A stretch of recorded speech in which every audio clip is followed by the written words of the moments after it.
Reflections by Thelonious Monk was first recorded in 1952 and is, in my opinion at least, one of his most beautiful, yet understated and I think possibly underappreciated songs. I say underappreciated because there are relatively few studio recordings by any of the kind of jazz greats, as people like to say.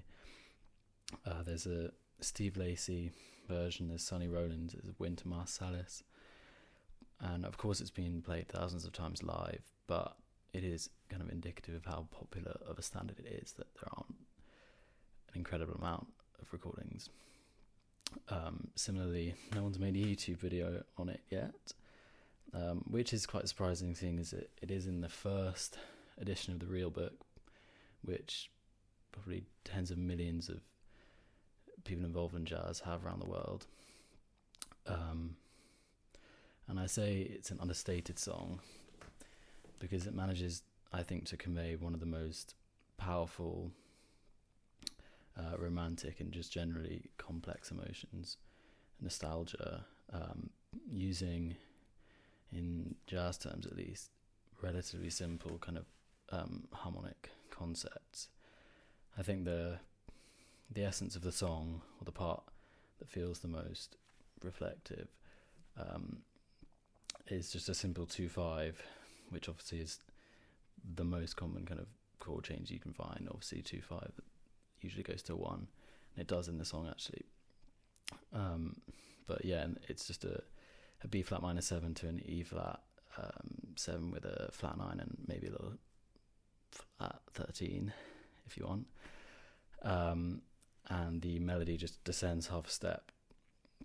And I know I made that sound quite boring and probably quite soulless as well, which I'm trying not to do. But people who know about music theory will understand that's quite a simple thing. And also you'll be able to see in a minute what I'm talking about. But yeah, so I just think it is one of those amazing songs which managed to be so just gorgeous, without trying to be, without trying to use incredibly complex chords or incredibly fast licks in the melody. There's no big lift in the song. There's no strange modulation or anything. And I love songs like that because just like in, writing, it's often far more powerful to use simple vocabulary over trying to sound clever using words you don't really understand. I find songs like this just so incredibly enjoyable to play and to listen to, and I just think it's an amazing piece. So thanks for watching. So we're in the key of A flat major. In Thelonious' Introduction, he starts on the B flat minor 7. He plays this little thing.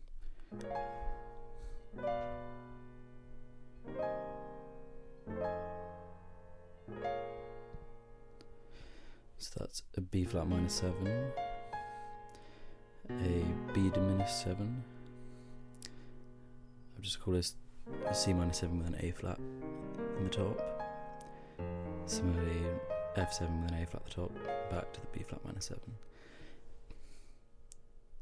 he plays this. This is not a perfect transcription. I believe he goes down to a D flat in the recording, but I just couldn't really find a way to make that sound right. So, up to you. Then this dissonant little chord here, I think sounds really good. If you want to make it a bit boring, you could use an A flat instead of an A if it's too dissonant sounding, but I think it's such a Thelonious Monk sound, so I'm definitely keeping that. And then we're into the main melody. For the left hand I usually just try and play root and 7, although for the F I try and put the A at the top. If you can't reach, then just play the 7. Down to this E7 here. So just chromatic climb down and then back up to the B minor 7. So I try and stretch and put this G in.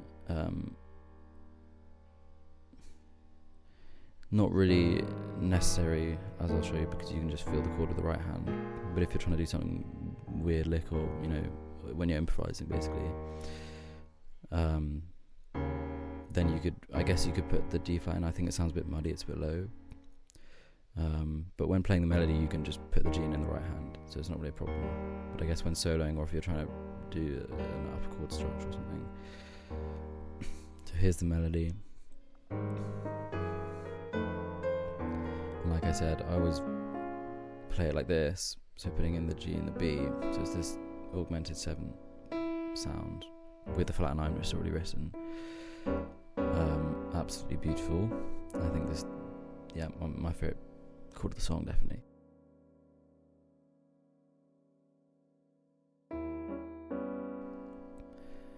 And then we climb up to this C minor 7. I always try and put a C in the bass as well, as in an octave below. So just going through the melody here. And then I just try and kind of flesh out every part of the chord tones. So here I'm just playing these triads and just filling out with the B flat minor 7 scale basically. Then up chromatically.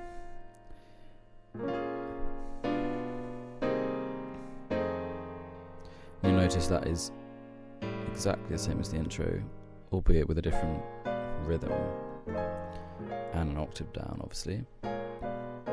So same notes, rhythm has changed. It does have this chromatic little climb down back to the A flat.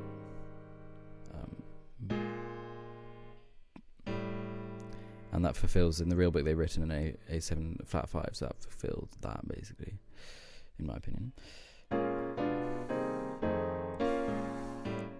And then around we go again. The second time around I usually try and go up this chord. Thelonious Monk does it as well. He does it a lot better, obviously. Don't do it like that, maybe something like that. You can go higher if you can.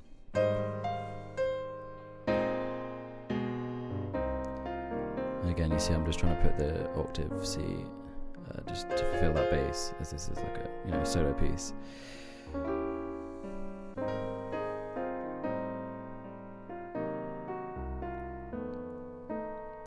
Now this is quite interesting, as Thelonious plays it differently kind of each time. So in the original version, he plays it not how it's written in the real book. He plays it like this.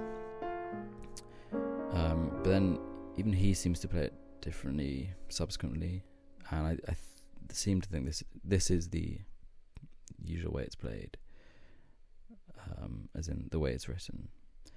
So I think it's just personal preference. I prefer the real book version, and clearly he did, because he started playing it like that himself later on.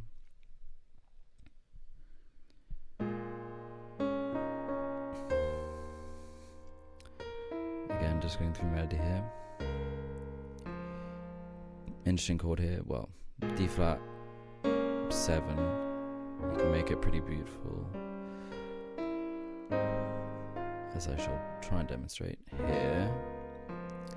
Again, I try and put the F in my thumb. It's quite a stretch. You can kind of roll it, I guess.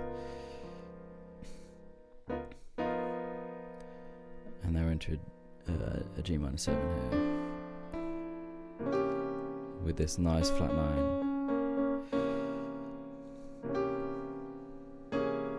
Again, I'd probably try and put the C octave as well in the left hand. And then over this, for a bar, you're basically with no melody. So I think it's probably quite important to put some kind of lick. He does it in his recordings. You can use just bits of pentatonic scale. The melody comes in, but you've got a bar where you've got to do something to make it interesting, especially in a solo version.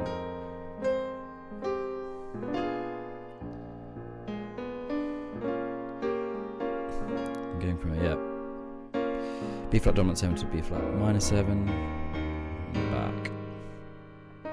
See, Thelonious does like to put those percussive left hand octaves, so I've tried to do that as well. Again, to try and make it interesting, just play down the chord, different versions. I'll try and do that a bit. You can go even higher, like this.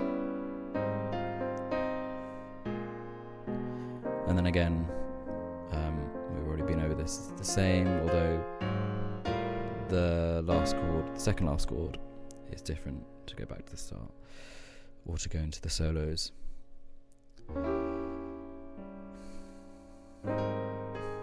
As you'll see here, down to a G flat 7, and then back.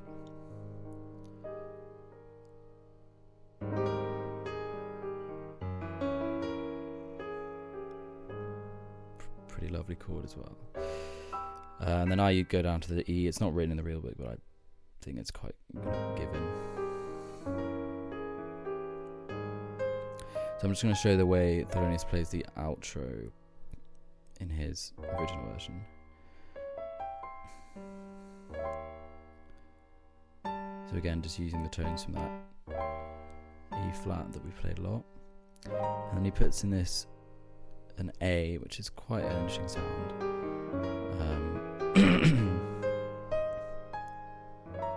So yeah, down to the G flat, to this E. You can try and do something with the left hand there, and then just, like, it's up to you. I always just try and roll it out. But I guess the D and the A sound quite interesting, and that's the whole song basically. So admittedly that was quite a rapid run through the song. I didn't want to make the video too theory based, mainly because my theory is lacking quite heavily, but also I think it's probably just easier to go through slowly with the score, looking at the notes.